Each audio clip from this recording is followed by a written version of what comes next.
Welcome to Immigration Talk with Attorney Anish. Attorney Anish is an immigration lawyer who has been certified as a specialist in immigration and nationality law by the State Bar of California's Board of Legal Specialization. Hello, everyone. This is Attorney Anish Vashista, and this is Immigration Talk with Attorney Anish. It is February 1st, 2019, and hot in the news is the University of Farmington. That's what everyone in the media is talking about when it comes to immigration within the U.S. ICE created a fake university to attract students to enroll, and now ICE has revealed that it was a sham all along, and the students who have enrolled are holding the bag.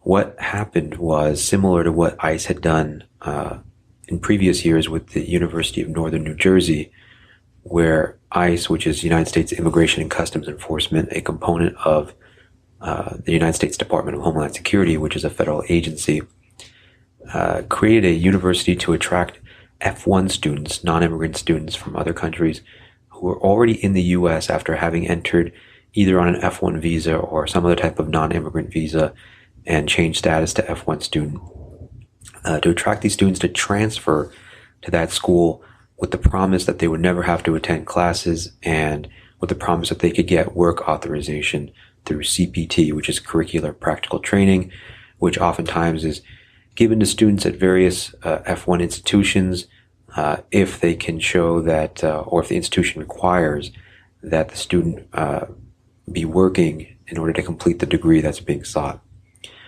So ICE, in an attempt to root out students who were not in compliance or have no intention of complying with their F1 non-immigrant status, set up yet another fake university, this time in Farmington Hills, Michigan. It seems to have just been an office in which no one was working, and which the neighbors were questioning as to what university was this, where there are no students going in or out. ICE even created a website with stock images and with text describing the university. However, students upon enrollment learned, sometimes it was before enrollment, learned that there was no need for them to attend any classes and that they were still able to receive employment authorization. This created a violation in the eyes of ICE because the students were not intending to comply with F1 non-immigrant status, which requires them to be a full-time student to attend classes. And if indeed they receive CPT, it's because it's commensurate with the requirements for the degree that's being sought. So now you have a number of students, many of which are from India, who find themselves in quite the conundrum because ICE has terminated all of their SEVISes, which is ICE's system for dictating whether or not a student is complying with an I-20, which is issued by an academic institution in the U.S. that's authorized to provide education to F1 non-immigrant students. And ICE has terminated their SEVISes. So many of these students are finding themselves in a variety of situations. Some have actually been detained and taken into ICE custody and are in removal proceedings. Some are not detained but have been served a notice to appear. In that scenario, either they were mailed a notice to appear at the address that ICE had on file, or they were actually arrested, processed at ICE's facility, served a notice to appear there, and then released from ICE custody, ICE's physical custody, to attend a removal proceeding. Some have not received an NTA, but maybe have been questioned by ICE, and some have had no contact with ICE at all and are wondering what to do. So there's a variety of situations that the students have found themselves in, but in the end, the fundamental question is, what do I do now? If you're such a student, what do I do now?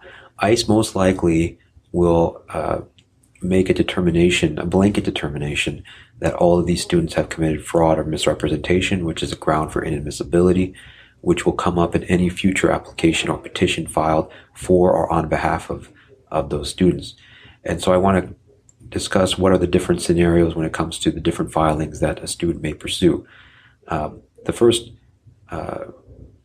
avenue that a student would pursue, or that comes to mind, would be F1 reinstatement.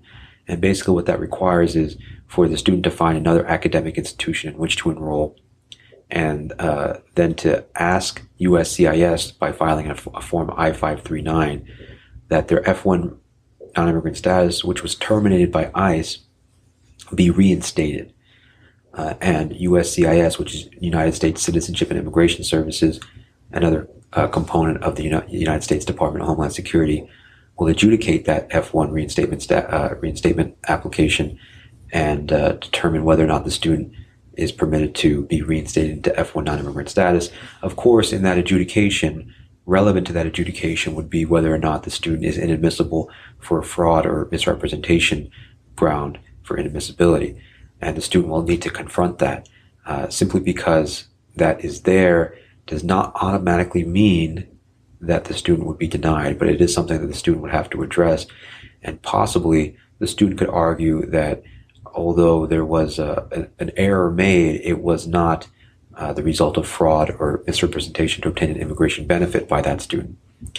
And I feel like that type of argument may be more acceptable for possibly a student who had enrolled very recently to University of Farmington, and upon discovering that it was not a real institution, was about to transfer to another school when ICE ended up revealing that it was a scheme by ICE all along to not entrap, but to root out or find F1 non-immigrant students who were not intending to comply with their F1 non-immigrant status.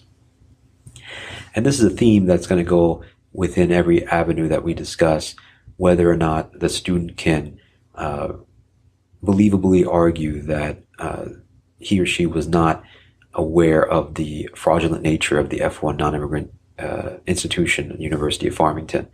Not that they didn't know that it was being run by ICE, but not knowing that that it was not complying with F1 non-immigrant requirements by not requiring students to attend school and by granting them curricular practical training, even if it wasn't required for the type of degree that was being sought. So if the F1 reinstatement is granted, then the student is placed back into F1 non-immigrant status and they're allowed to remain. Similarly, if the student is in removal proceedings, he or she is not stopped from being able to apply for F1 non-immigrant status. The key thing about F1 non-immigrant status is that it's always better to file sooner rather than later.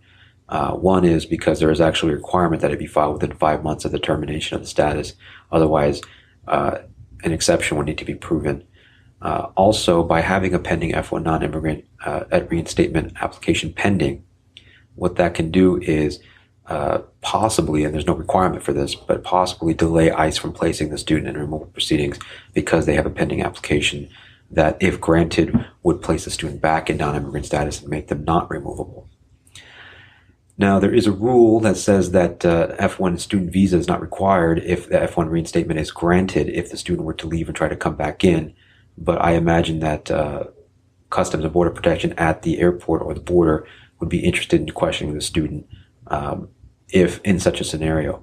Otherwise, if the student were to leave and were to seek an F1 non-immigrant F1 non-immigrant visa at a U.S. consulate or post abroad, whether it's a U.S. embassy or U.S. consulate, whether in their home country or some other country, then I can also imagine that the interviewing consular officer would be interested in questioning the student about their enrollment at the University of Farmington, even if that F1 reinstatement were granted. And of course, it would definitely come up if the F1 reinstatement were not granted and the student were to leave and apply for another F1 visa abroad. So that's the F1 reinstatement avenue, and that also encompasses applying for another F1 non-immigrant visa, whether or not the reinstatement is granted. The other avenue would be to pursue a green card based on whether it's a family-based immigrant petition or an employment-based immigrant petition. And this is going to assume that the priority date for the petition is current and the student is not leaving. If the student were to apply for adjustment of status, say based on marriage to a U.S. citizen, or say based on an employment-based non-immigrant petition that's current, even if they're out of status, they're allowed to file for that employment-based adjustment of status within 6 months of the termination or the expiration of their non-immigrant status. And if they're married to a U.S. citizen, even if they're out of status, they're allowed to apply for adjustment of status. They're eligible. Of course, the fraud/misrepresentation would be relevant to the adjudication of that adjustment of status application. Whether or not the student is in removal proceedings, not in removal proceedings, is irrelevant. All that dictates is who has jurisdiction over the adjustment of status application. If you're in removal proceedings, then most likely the immigration judge would have jurisdiction over your adjustment of status application. If you're not in removal proceedings, then most likely USCIS would have jurisdiction over your adjustment of status application. But regardless of who's deciding the application, the fraud/misrepresentation ground for inadmissibility will be relevant to that adjudication. And either the student will have to prove that there was no such fraud or misrepresentation, or the student would have to show that they are eligible for and merit a waiver. There is a waiver of the fraud or misrepresentation ground for inadmissibility in the green card context, and that's under Immigration and Nationality Act Section 212I, in which the applicant would have to prove that a U.S. citizen or permanent resident spouse or parent, children aren't counted as qualifying relatives, but a U.S. citizen or permanent resident spouse or parent would suffer extreme hardship if the student weren't granted the adjustment application. So for the most part, the student or ex-student would have to prove that that qualifying relative could not live in the U.S. alone without the applicant, and cannot live abroad with the applicant. The extreme hardship analysis is not a part of this recording, but it is something that can be discussed in a more personalized consultation. Now, of course, one can pursue consular processing based on an approved I-130 or I-140 green card petition, meaning that they're not applying for adjustment of status within the U.S. But then that argument as to whether or not the fraud or misrepresentation ground for inadmissibility is triggered is going to be made with the consular officer at a U.S. consular post abroad, not while the applicant is within the U.S., has work authorization, has an advanced parole. And if the consular officer doesn't agree, similarly, if the USCIS officer doesn't agree that there was no fraud or misrepresentation, then the waiver application would have to be filed. But if it's through consular processing, the waiver application would have to be filed, and the adjudication for it would have to be waited upon by the applicant while the applicant is outside of the U.S. So those are some things to think about when thinking about applying for a green card if you have this University of Farmington issue in your past. Turning back to the non-immigrant context, the other avenue, and this has happened to some of the University of Farmington students who had H-1B petitions filed for them this past fiscal year, or during this current fiscal year, and they're either waiting on it or it has been approved. If the H-1B petition has been approved for a change of status, then there has been at least one scenario where ICE questioned that person, and upon being presented with the H-1B approval notice, ICE decided not to place that person in removal proceedings. The same strategy could be pursued for someone who has a pending H-1B petition to show that it's pending and therefore they're not accruing unlawful presence. And because if that H-1B petition is approved, even if it's approved after the termination of the SEVIS,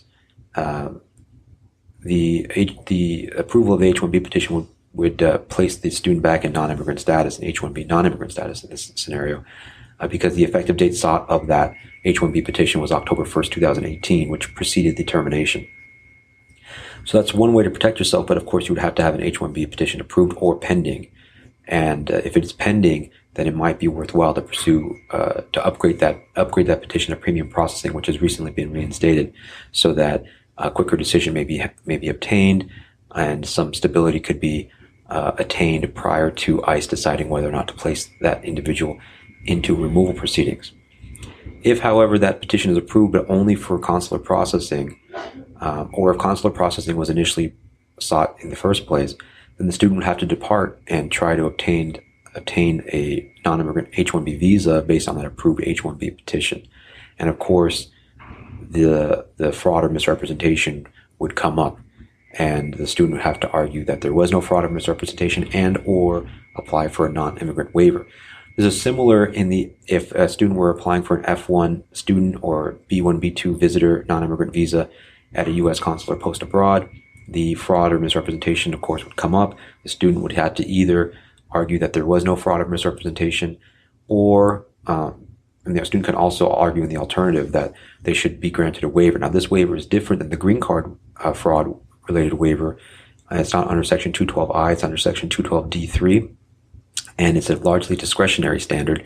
There's no requirement for extreme hardship to any type of qualifying relative.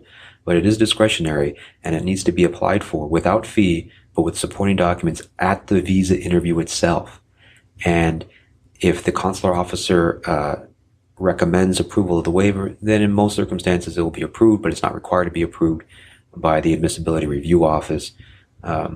If the consular officer does not recommend waiver approval, then it won't even be forwarded to the Admissibility Review Office unless a separate request is made by the applicant. If the waiver is granted, then the visa will be issued, but the visa will note that a waiver was granted, and most likely when the student returns to the U.S., the student will be placed in secondary inspection by U.S. Customs and Border Protection, again, another component of the Department of Homeland Security, and a review of the electronic file will be conducted, and if CBP determines that everything was disclosed and that the grant of the waiver was done procedurally correctly, then the student will be admitted to the United States in that non-immigrant status, whether it's F1, H1B, B1, B2, whatever it is that the visa is in. However, in the F1 and B1, B2 and other non-immigrant contexts other than H1B and L1, the consular officer can always deny the applicant on immigrant intent, meaning that the applicant has an intention of living permanently in the U.S. as evidenced by their non-compliance with their F1 non-immigrant status when they were previously in the U.S., and can therefore deny the visa application on that basis, which is not waivable. Even if the student has the waiver, the consular officer will not take the waiver application and say you're not being denied based on inadmissibility pursuant to the fraud or misrepresentation. You're being denied before I even get to that question, instead on immigrant intent. So that's something to watch out for. If you're applying for an H-1B or an L-1 visa at the U.S. consular post after having an H-1 or L-1 petition approved, then the immigrant intent issue is not relevant to that analysis and cannot be used as a basis to deny. Moving on, I want to discuss the scenarios for people who are in removal proceedings, whether they're detained or not, and what they might be pursuing. Just to be clear, just because ICE has not yet placed you in removal proceedings doesn't mean they cannot do so in the future, and leaving right now also does not protect you. What one can do is file a change of address upon departing, probably on the paper form AR-11, and mail a copy to ICE and to USCIS, showing that the foreign address is now where you reside. And that way, if ICE serves the NTA, the notice to appear, the charging document really, at your U.S. address, then you have an argument if in the end the removal case is initiated against you and the judge orders you removed in your absence because you didn't appear at the hearing, then you have an argument that you didn't receive service. However, that doesn't necessarily protect you overall, because even if the immigration judge reopens your removal proceedings, ICE can then just mail the NTA, the notice to appear, the charging document to your home address in your home country. And that would initiate the removal proceedings. And then again, you could be ordered removed in your absence. So what can one do other than just fleeing the country in hopes that the notice to appear isn't mailed yet, and knowing that doesn't really protect you from being placed in removal proceedings?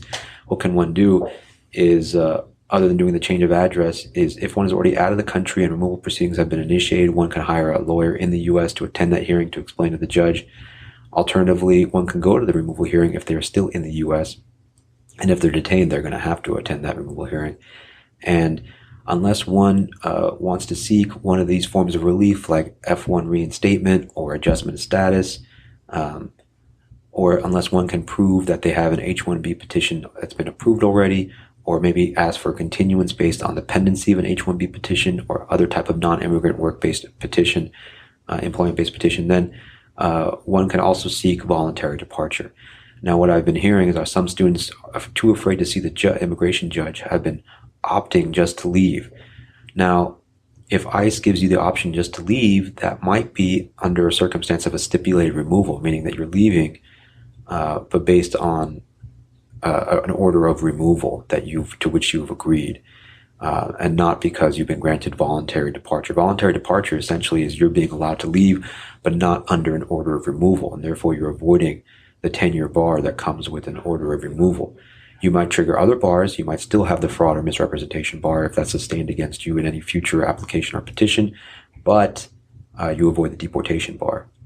You also might have an unlawful presence bar, depending on the circumstances, but if you get voluntary departure before you've been here for more than a year unlawfully, then most likely you'll avoid the unlawful presence bar. Now, of course, in the voluntary departure, adjudication by the immigration judge, the fraud or misrepresentation will be relevant.